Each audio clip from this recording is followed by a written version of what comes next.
Boa noite, pessoal. Danilo aí, Emerson. Opa, tem um usuário anônimo aqui, não dá para saber o nome. Bom, mas boa noite então a todos. Bom, pessoal, vamos iniciar mais uma OC, nosso módulo específico 1, é o C de termodinâmica.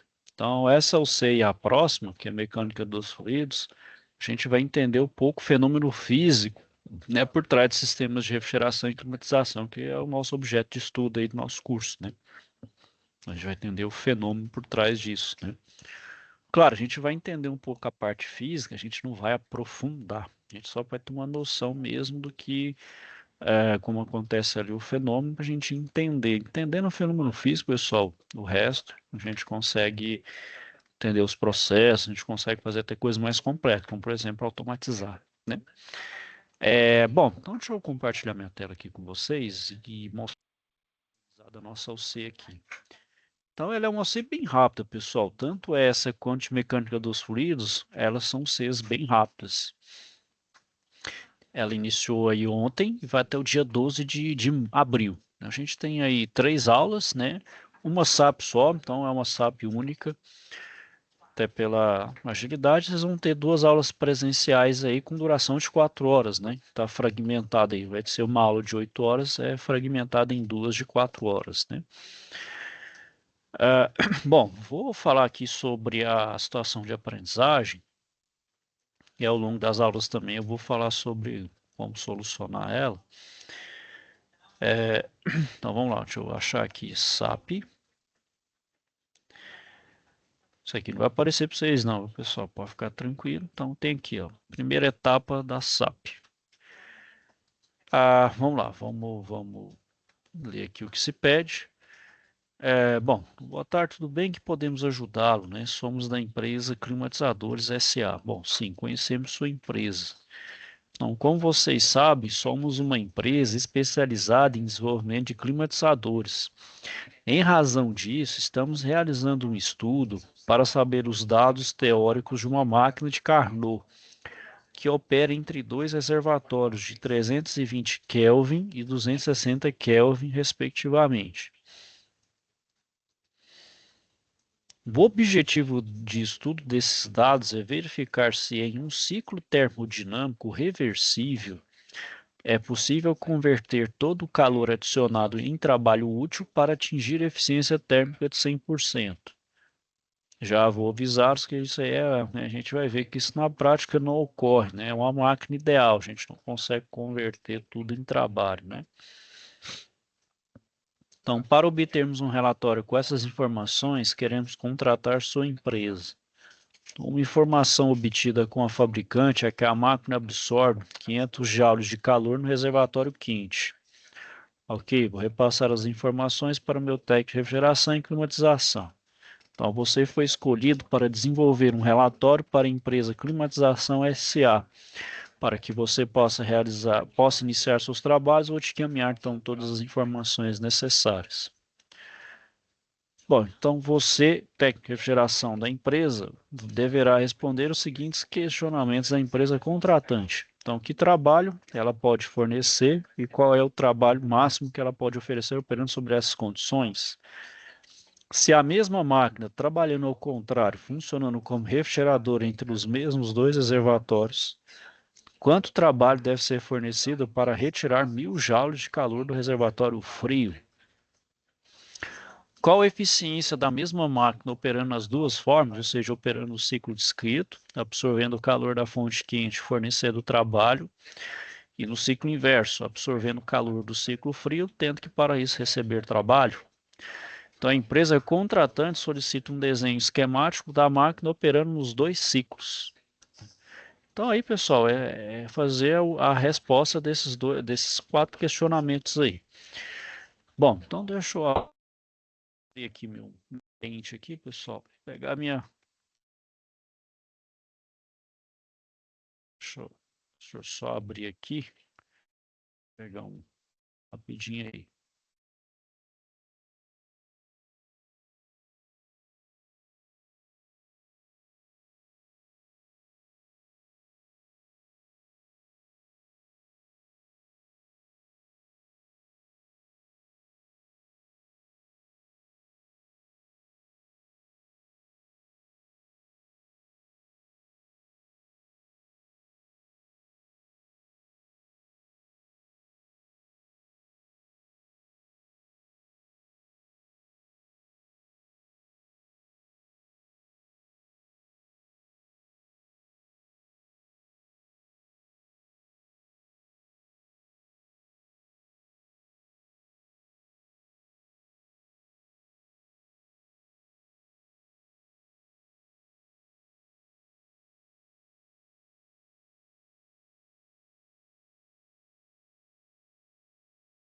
minutinho, pessoal. Deixa eu só compartilhar minha tela de novo aqui.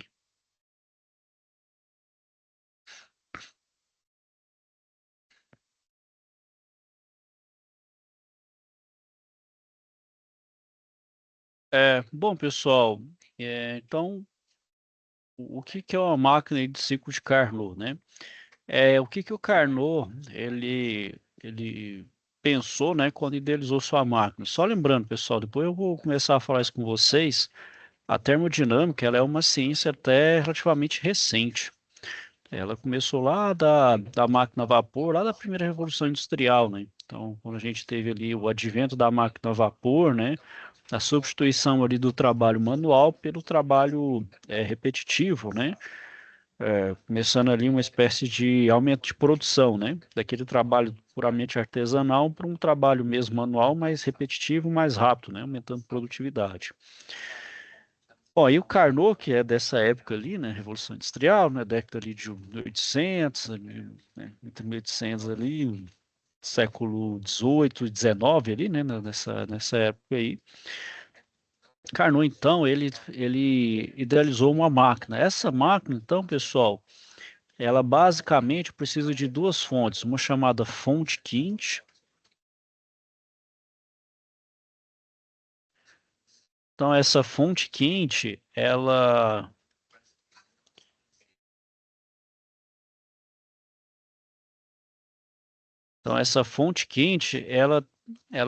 opera a uma determinada temperatura, a gente chama de temperatura de fonte quente, chama de TQ, e a um determinado calor também, uma determinada quantidade de calor fornecida, né? Então, vou colocar aqui QQ. Bom, então eu tenho essa máquina aqui, né, uma fonte, ela vai pegar uma parte desse calor e vai me gerar um trabalho, que a gente chama aqui de. Então, uma parte desse calor que é gerado me gera um trabalho. E parte desse calor que não é gerado trabalho, ele é rejeitado para a chamada fonte quente ou fonte fria. Então, aqui a gente chama de fonte fria.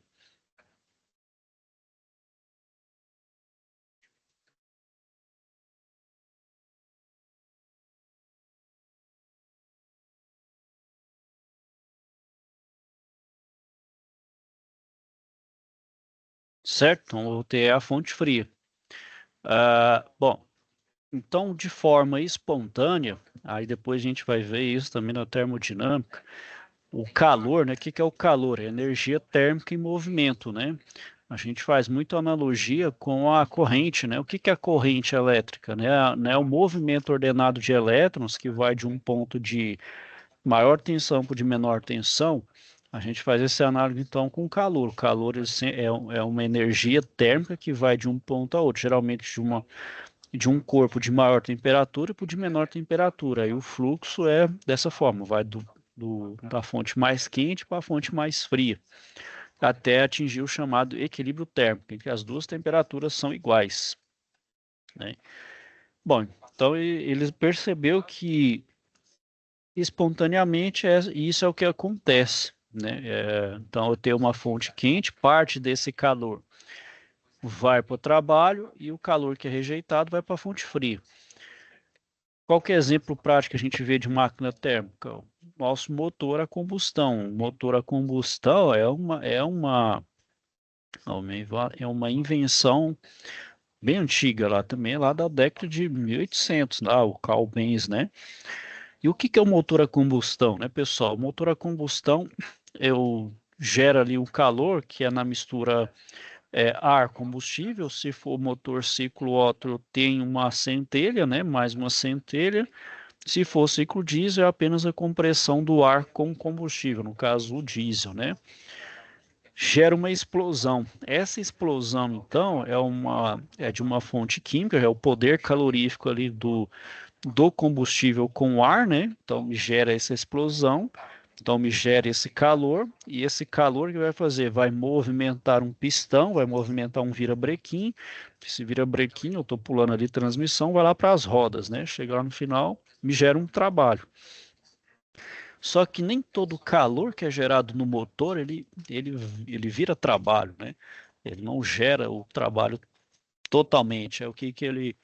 Aí esse calor é rejeitado de uma certa forma. Então você vê que o motor esquenta e o calor, né, precisa ser passa ali para os componentes metálicos. Eu vou fazer um sistema de arrefecimento, né? Eu vou através do sistema de arrefecimento retirar o calor desse motor.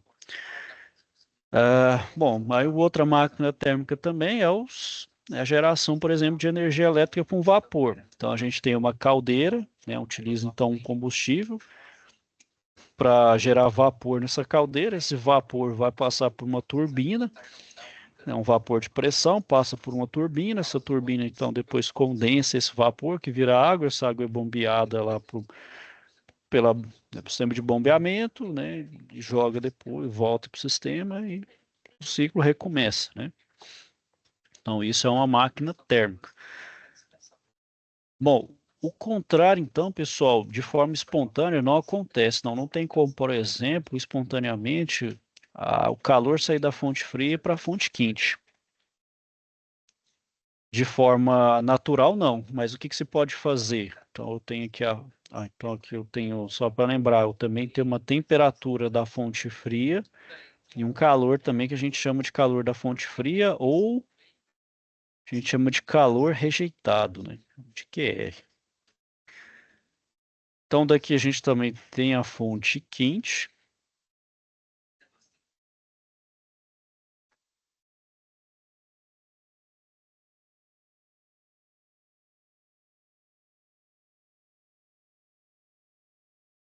A gente tem a fonte quente.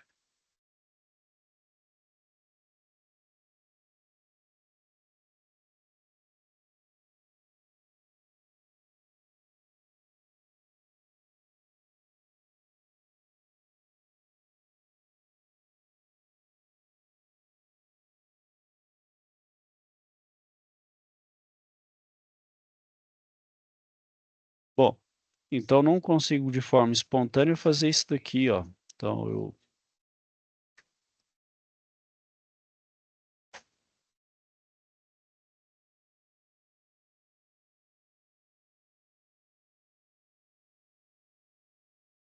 só que se eu injetar um trabalho aqui, ó, injetar um trabalho externo,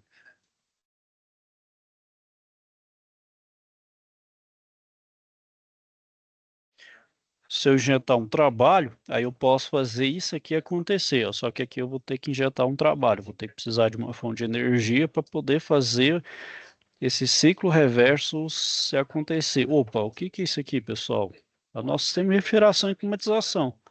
O que que é o sistema reverso aqui? É nada mais é do que a gente injetar trabalho, no caso um compressor, que é acionado de forma elétrica. Ele vai fazer um fluido circular e esse fluido vai fazer o quê? Pegar um calor de uma fonte fria e jogar para uma fonte quente, ou seja, eu resfrio o ambiente e jogo o calor aqui para a fonte quente, né? Então, o evaporador, condensador, né? Através aqui o compressor. Praticamente é o meu sistema de refrigeração. Então, esse aqui é o ciclo reverso. Bom, vamos atender o que que o problema pediu lá, né? Então, meu problema pediu que o meu temperatura aqui da fonte quente opera nesse reservatório que é 300. Opa, vou apagar aqui. Então, é 320 Kelvin. E aqui, ó, é 260 Kelvin, correto?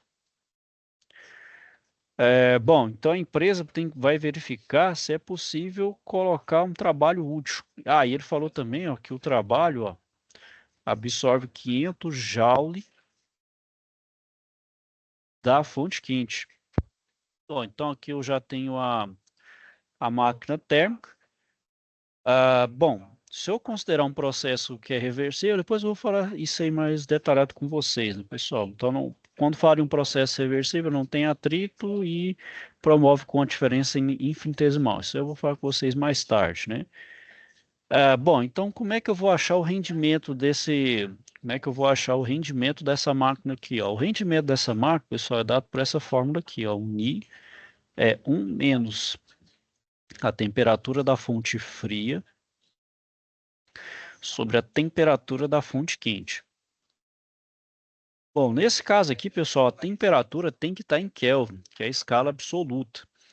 Se, por exemplo, estivesse em graus, eu tinha que pegar essa temperatura em graus Celsius e converter para Kelvin. Então, nesse caso aqui, não precisa, né? Então, o que que eu faço aqui, ó? Então, aqui é 1 menos 260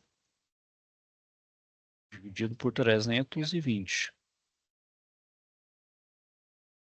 Então, aqui vai dar chama de Ni, né? Isso aqui é da letra grega, vai dar 0,1875. Se eu multiplicar por 100, então vai dar ou 18,75%. Então, de certa forma, a gente já prova que não tem como diz, tirar todo o calor e transformar em trabalho. Ó. Isso aqui, ó, fazer isso daqui 100%, ou seja, 100% para cá, ó, é impossível. 100% de rendimento, impossível. Não tem como, né? Então é impossível, por exemplo, você ter 100%, você pegar todo o calor que é gerado e transformar em trabalho. Não tem como. Não existe essa máquina perfeita. A gente vê que, por exemplo, o mais próximo que a gente tem aí é a máquina elétrica, que é o motor elétrico. O motor elétrico vai ser ali 80 e poucos, 90%. Mas 10% perde ainda por questão mecânica, né? A gente tem eixo tem rolamento e vai ter percas mecânicas também, né? O escorregamento, que também dá outra. Tem um escorregamento que também interfere ali na eficiência do motor. Então, enfim, nunca tem uma máquina, vamos dizer assim, 100% perfeita, dá 100% ali de trabalho útil. Bom, outra coisa que pede então, pessoal, é justamente a quantidade de calor que é retirado da fonte quente. Bom, meu rendimento também, pessoal, pode ser expresso de outra forma. Pode ser expresso também entre a relação entre o trabalho pela energia total, que é o Q1, né? Que a gente chama de energia da fonte quente. Bom, se o meu rendimento é esse aqui de 0,1875,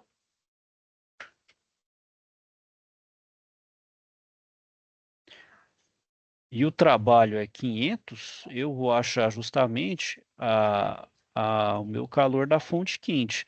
Vou fazer a multiplicação cruzada aqui, ó. Então é 0,1875 QQ igual a 500. Aqui é 1, né? Como se fosse 1 sobre 1 aqui. Então é 500 vezes 1. Aí eu vou passar o 0,1875 dividindo. Então aqui vai ser 500.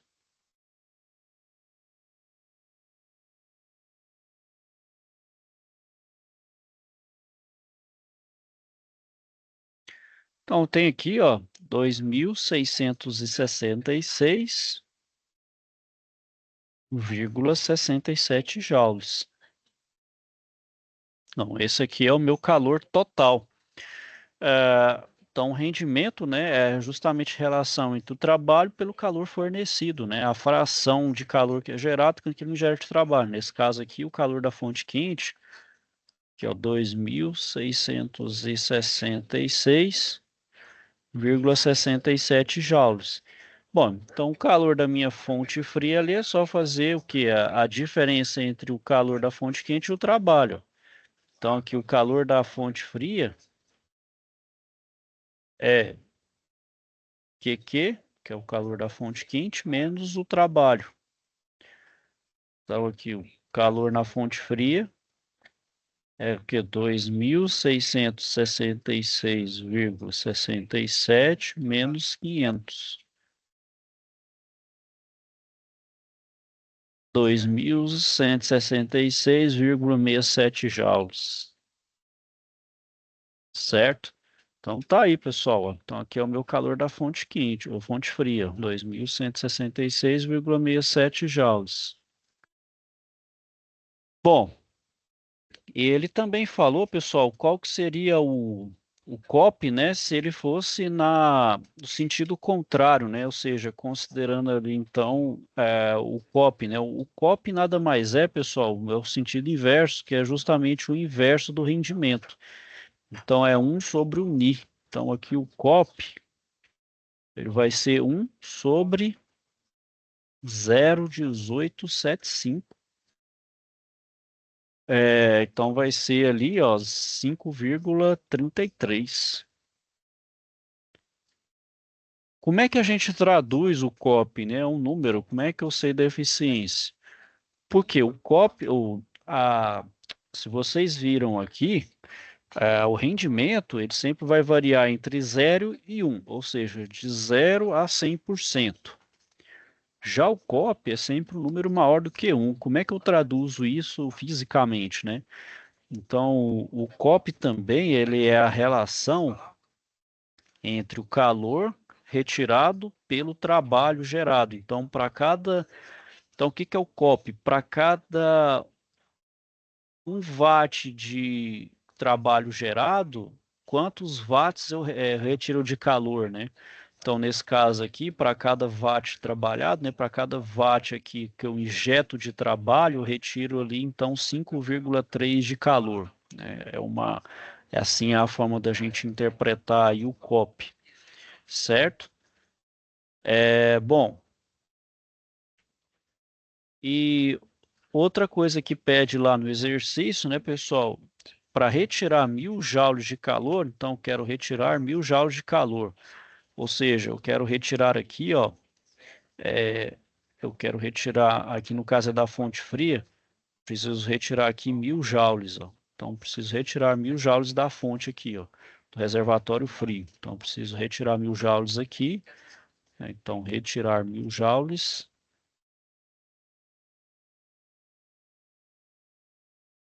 Bom, pelo COP, pessoal, o COP também é a mesma relação lá da máquina, só que agora é o inverso. Se da máquina térmica é a relação do trabalho com o calor da fonte quente, aqui do COP é o contrário, é o calor retirado pelo trabalho. Se meu copo, perdão, meu copo, o copo, ó, se meu COP é de 5,33 e o calor que eu quero retirar é de 1.000, qual que é o trabalho então que eu vou precisar retirar? Qual que é o trabalho que vai necessitar? E eu faço multiplicação cruzada. Eu multiplico aqui, ó. Então é 5,33 vezes o tal igual a 1.000 vezes 1, como se fosse 1 sobre 1 aqui, né? Então é 1.000 vezes 1. 1.000 vezes 1 é 1.000, né? Então vamos repetir: 5,33 vezes o tal igual a 1.000. Vamos passar ali, então, 5,3 está multiplicando e dividindo. Então é 1.000.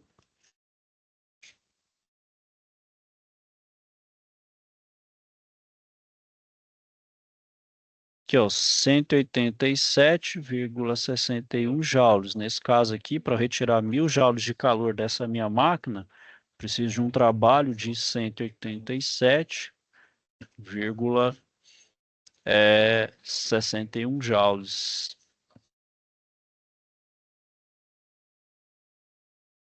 Ok, pessoal? Então, esse aqui é o sentido reverso, né? Então, basicamente, pessoal, aí minha SAP aí, né? Se vocês tiverem tem alguma dúvida aí, questionamentos, a gente vai entender um pouco mais aí agora com os conceitos. Dúvidas aí, pessoal? Certo? Show. Bom, então, pessoal, vamos então falar aí sobre a termodinâmica em si, né? Para falar da termodinâmica, pessoal, para falar das leis, né? A termodinâmica, ela é baseada em 2 leis, né? Só que antes de falar da termodinâmica, eu preciso falar da lei dos gases, porque essas leis da termodinâmica, elas se baseiam nessa lei dos gases, né? E a termodinâmica, pessoal, então ela está fundamentada nas 2 leis, que a gente chama de primeira e segunda lei da termodinâmica. Só que do ponto de vista matemático, ela não é provada, né? Pô, mas se ela não é aprovada, como é uma lei? Então, a validade dessas leis é por ausência de experimentos contrários. Então, até hoje, até o presente momento, então, desde a data que elas foram concebidas lá nos anos de 1700, 1800, até hoje, ou seja, praticamente quase 300 anos aí de história, até hoje ninguém fez um procedimento contrário, que contraria. Você vê, tanto que os motores que a gente tem, né, combustão, motor elétrico, é meio que baseado ali, principalmente o motor a combustão, é um motor que a gente, né, tem concebido aí muitos anos. Só, claro, com as devidas evoluções, tem evolução de tecnologia material, mas o princípio de funcionamento é o mesmo. Então não tem algo assim que fala, oh, bom, tem um experimento aqui que derruba toda a primeira e a segunda lei termodinâmica. Até hoje ninguém conseguiu provar isso, né? Ninguém conseguiu derrubar isso, né? Bom, e a termodinâmica, pessoal, é, como eu falei, ela é aquela ciência recente, tá vendo? Ela é do século XIX, lá nos anos 1800, que era na época, né, quando veio as máquinas a vapor, o pessoal queria avaliar o desempenho, né? Então, como é que eu vou medir a eficiência dessa máquina, né? Como é que eu vou medir a eficiência dela? Foi aí que concebeu aquelas ideias de geração de trabalho com relação ao calor, mas até então eles estavam quebrando a cabeça com isso. Como é que a gente chega nessa relação? Como é que eles chegaram naquela relação, né? Então, o objetivo aí da termodinâmica é justamente avaliar as máquinas térmicas, que é mantida até hoje, né? Hoje, quantas máquinas térmicas a gente tem até hoje, né? Então, geração de vapor, geração de eletricidade por vapor, né? A máquina, motor, né? Então tudo aí tem, né? O uso das expressões da termodinâmica. Então, como eu falei, antes da gente falar das leis da termodinâmica propriamente dita, a gente tem que falar da lei dos gases, que ela foi a base aí para essa concepção das leis da termodinâmica. Então, por exemplo, os gases, né, pessoal? Então, por exemplo, o que a gente respira aqui é gás, né? Que é praticamente qualquer composição. É nitrogênio, oxigênio e gases nobres aí, particulato sólido e umidade também, né? Então esses gases, a gente confinar eles têm uma característica, eles são compressíveis e também podem ser expansíveis, ou seja, compressibilidade e expansibilidade. Então, eles confinaram esses gases e viram que tem essa propriedade. Eu posso comprimir e expandir, né? Então, posso, né, dependendo dos chamados gases novos, a gente chama de gases ideais, né? Então, o que que é um gás? O gás é considerado um fluido, como água, né, como óleo, só que no estado gasoso. Então, ele pode sofrer grandes variações de volume quando submetido a pressões relativamente pequenas e tende a ocupar todo o espaço que é oferecido. Então, tem as moléculas no espaço confinado, se aumentar a pressão, ela vai aumentar a sua agitação e tende a expandir. Se você diminuir sua energia, ele contrai, né? Ele comprime, né? Bom, então, pessoal, para caracterizar um gás, né, do seu estado físico, a gente precisa de três grandezas, vai ser sempre orientado por elas. Então, é volume, pressão e temperatura. Qualquer fluido vai ser assim. A gente vai ver que o fluido refrigerante também vai precisar dessa tríade aí, ó, volume, pressão, temperatura, que são suas variáveis de estado, né? Bom, então, pessoal, nos sistemas de refrigeração, que a gente conhece, no caso o fluido refrigerante, vai estar sujeito que é a variação de volume, pressão e temperatura. Se a gente for, depois a gente vai analisar o ciclo, o que que é? A gente viu lá no módulo básico, o que que é? O fluido vai passar por um evaporador, vai mudar de estado, a pressão constante, vai mudar sua temperatura, vai mudar seu estado, depois ele vai passar pelo compressor, onde vai aumentar a pressão, temperatura, então ele vai diminuir volume, aumentar a temperatura, aumentar a pressão, depois ele vai passar no condensador, né, assim por diante. Então no condensador ele vai passar de vapor para líquido a pressão constante, depois muda de estado, então diminui sua temperatura, com a pressão sendo a mesma, vai tendo essas variações ao longo do ciclo, né? Que é necessário nessas variações para poder funcionar e atingir o objetivo. No caso de um sistema de climatização, atingir conforto térmico, e no sistema de refrigeração, atingir o resfriamento e o congelamento de alimentos, né? Bom, pessoal, então nessa tríade, só tomar uma água aqui, pessoal, rapidinho.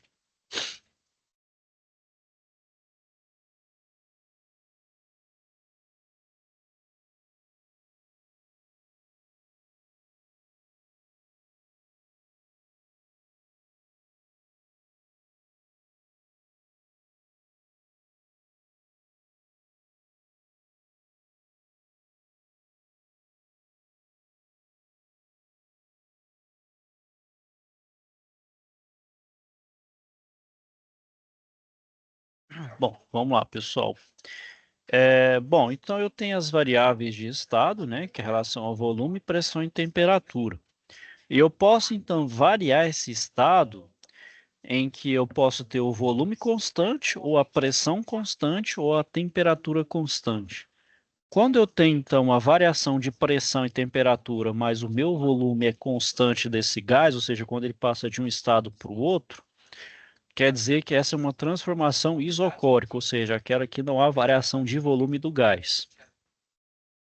Vai ter também uma variação de estado do meu gás em que a variação vai variar o volume e a temperatura, mas a pressão vai ser constante. Então, nesse caso aí, o meu gás está passando por uma transformação isobárica, aquela que ocorre à pressão constante. Já uma isotérmica, já quando a temperatura ela é constante, né? Então o gás está de um ponto para o outro, né? De um estado para o outro, a sua temperatura é a mesma nesses dois estados, então meu volume e a pressão varia, só que a temperatura é constante. Logo, a transformação desse gás nesse caso é uma transformação isotérmica. Bom, então, pessoal, o que que acontece em cada um deles? A gente vai ver aí agora. Então, quando eu vou falar uma transformação isocórica, o volume ele é mantido, ou seja, o volume é igual nos dois estados. Então, eu só vou alterar pressão e temperatura. Então, aqui nada mais é, ó, o que que é a equação? Então, aqui seria V1 vezes P1, aí P2 vezes V2 sobre T2. Como o volume 1 é igual ao volume 2, né? Então, como V1 igual a V2, né? O volume de um estado é igual ao do outro, aí eu cancelo, aí fica só a relação de pressão com temperatura. Né? Então, o volume é o mesmo. Se aumentar ou diminuir a temperatura, o volume não se altera, o volume é o mesmo. Né? O volume é constante. Então, aqui, ó, nesse caso aqui, a variação da pressão com a temperatura ela vai ser uma linha reta, ela vai ser proporcional. Então, se aumentar a minha pressão, a minha temperatura também aumenta de forma proporcional. A, vale também para o contrário, né? Se a minha pressão diminui, a minha temperatura também diminui de forma proporcional.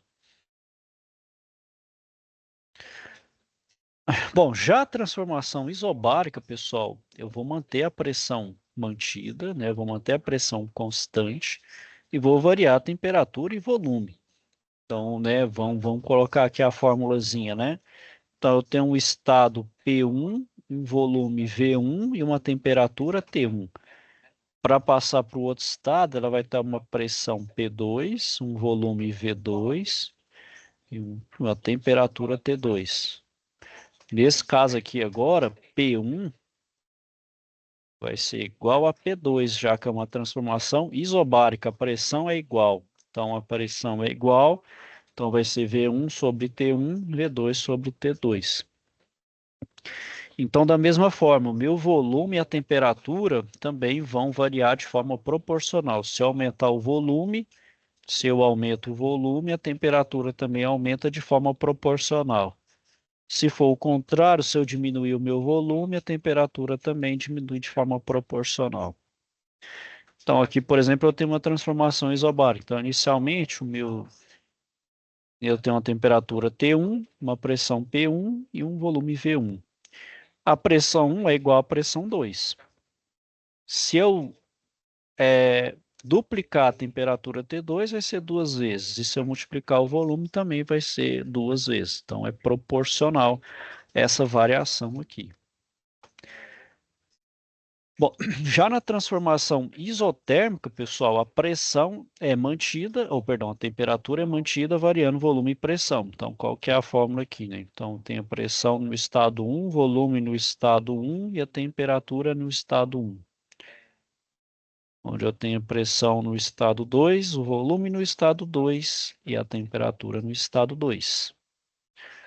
T1 é igual a T2. Como T1 é igual a T2, eu corto aqui. Então, o que que fica aqui, né? Fica P1 vezes V1 igual a P2 vezes V2. Aqui vai ter uma peculiaridade. A gente viu nos outras duas transformações que elas são uma reta, ela é proporcional. A temperatura vai funcionar diferente. Vai ser uma curva aqui que a gente chama de... Poxa vida, esqueci o nome aqui, como se fosse uma hipérbole. A gente chama de hipérbole. Então não é proporcional. Então a pressão aumenta de certa forma aqui, ela vai conforme essa curva. Não é linear, não é uma reta, né? Então dá a se pensar que a gente também como se fosse uma reta aqui, mas não, é essa curva aqui, ó. Certo? É essa. Então, de certa forma, não é proporcional. Uma hipérbole que quando eu aumento a pressão, a tendência é sempre aproximar aqui da pressão próxima de volume tende a. Então, por exemplo, se eu aumento a pressão, o volume tende a zero. Mesmo vale para o volume. Se eu aumentar demais o volume, a minha pressão aqui vai tender a zero. Então, a minha pressão aqui tende a zero. Mesma coisa vale para o volume. Então, tem essa relação aí, né? Bom, então, pessoal, nessa formulação da lei dos gases, considera-se, então, tudo isso que a gente fez, essa formulação, é considerando um gás ideal ou perfeito. O que é esse gás ideal ou perfeito? É um chamado gás hipotético, cujas suas moléculas, né, então, não apresentam volume próprio e não sofrem mudança de fase, ou seja, não tem uma mudança de estado, ela não passa para o estado líquido ou para o estado gasoso, ela sempre mantém no mesmo estado, né? Ela só vai mudar ali suas condições de pressão, volume e temperatura, mas não muda o estado. A gente vai ver justamente o que a gente não vê lá no sistema real de refrigeração. Tem as trocas de calor ali com mudança de fase. Bom, então, pessoal, segundo essa lei, a massa de gás inicialmente pelas variáveis de estado, por exemplo, P1, aqui é V1, né, V1 e T1, ao sofrer uma transformação de um estado, vai ter as variáveis de estado P2, V2 e T2. Se ela tiver aqui P3, V3 e T3, ela, né, sempre vai ter uma relação de igualdade que é igual a uma constante, né, que é o PV sobre T. Bom, vamos fazer um exercício aqui, pessoal. Deixa eu ver se eu acrescento.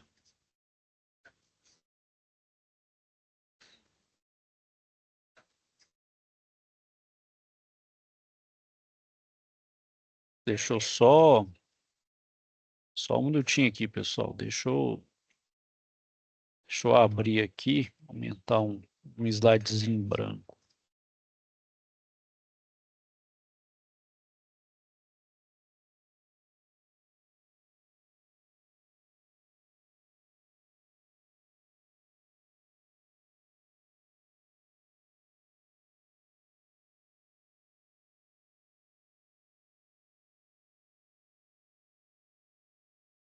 Vou colocar aqui, pessoal.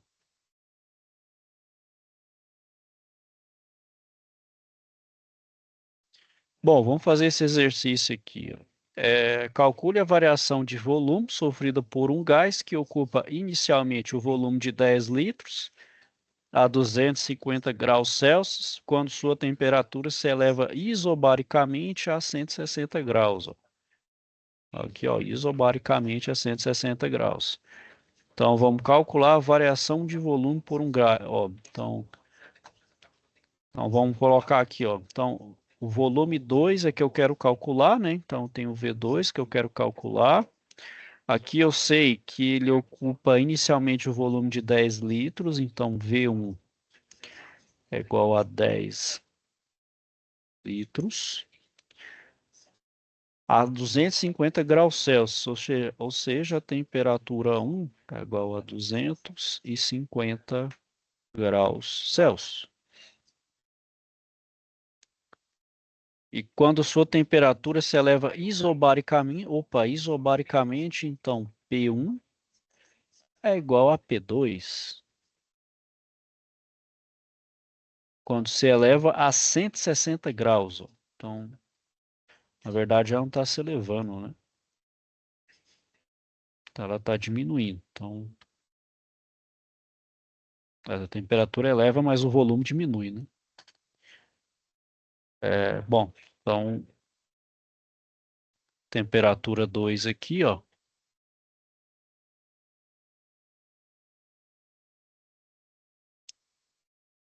É 160 graus. Então, aqui, pessoal, eu tenho P1, V1, T1 é igual a pressão do ponto 2, V2 sobre T2. Bom, como a pressão é igual, né? Ó, corta aqui, né? V1 é 10, T1.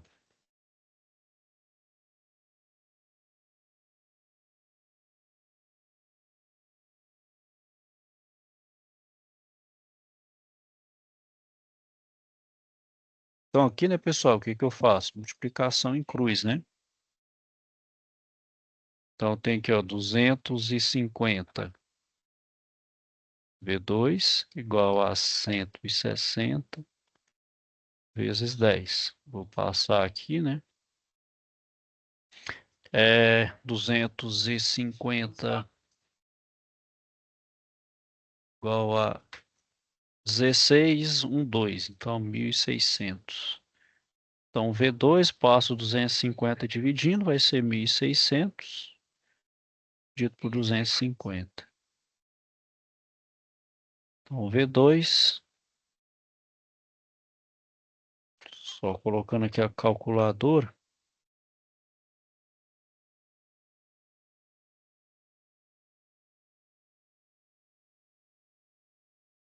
então 160 por 25, 6,4. Então, meu volume final aqui, ó, vai ser de 6,4 litros, né? Então, no caso, como ele de fato, se ele diminui a temperatura, seu volume também vai diminuir, né? Bom, então vamos para a segunda questão aí. Oh, perdão.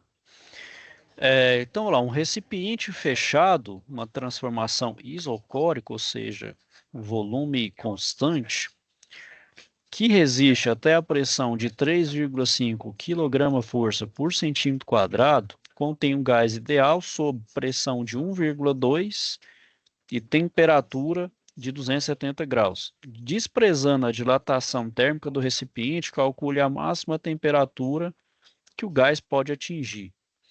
Bom, então ele resiste até a pressão de 3,5. Então eu sei aqui que o é isocórico, então V1 é igual a V2. A pressão, ó, resiste até a pressão de 3,5, então pressão 2 é de 3,5 kgf por centímetro quadrado. Contém um gás ideal sobre a pressão 1 de 1,2.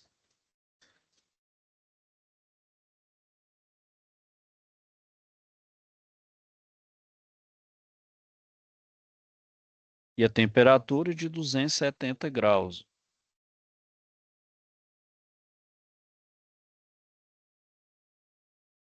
Então, qual que é a máxima temperatura, ou seja, qual que é o meu T2 nessas condições aí, né?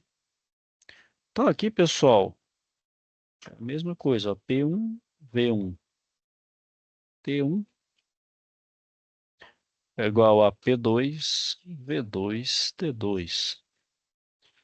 Bom, como é isocórico, o volume é igual, né? Então, corta ali. Então, aqui eu tenho a pressão 1, que é 1,2, temperatura 1, 270, pressão 2, 3,5.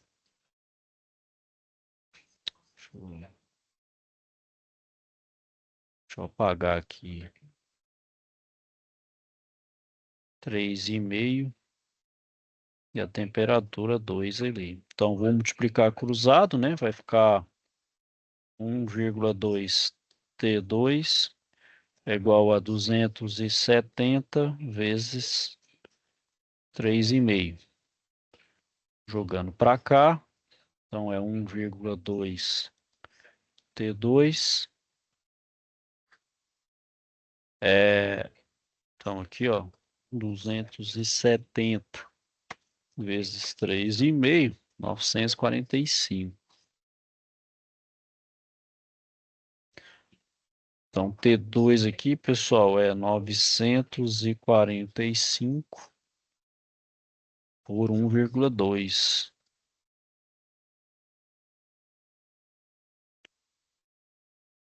Então, tem aqui, ó, 945 dividido por 1,2, 787.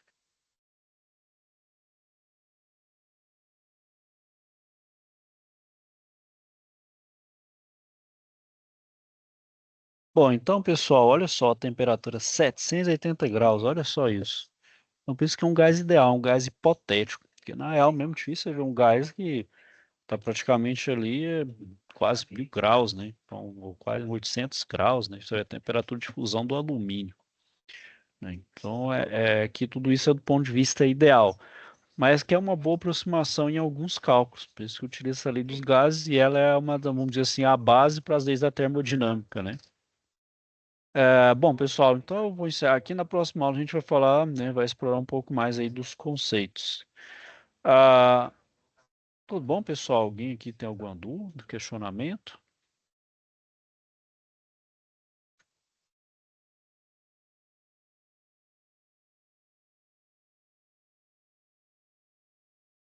Tudo certo aí, pessoal? Bom, então é isso aí, turma. Vou finalizando aqui por hoje. Se tiver alguma dúvida, questionamento, me procure, tá bom? Estou aí à disposição. Me procure aí, pessoal. Quem tiver aí com receio de, vai incomodar, tal, disponibilizei meu número para isso mesmo, pessoal. Me perturba aí. Tô sentindo aí que você, pessoal das outras turmas de Pernambuco, aí, vocês estão com receio de mim aí, cara. Pode, me perturba aí. Pessoal aí que me procura, né, sabe que eu tento responder vocês da melhor forma possível aí, né? De uma forma rápida. Qualquer dúvida aí, pessoal, menciona, tá bom? Vou desejar a vocês uma boa noite, tá bom? Fiquem com Deus e até a próxima. É, professor. Tá pronto. Tchau. Tchau. Tchau.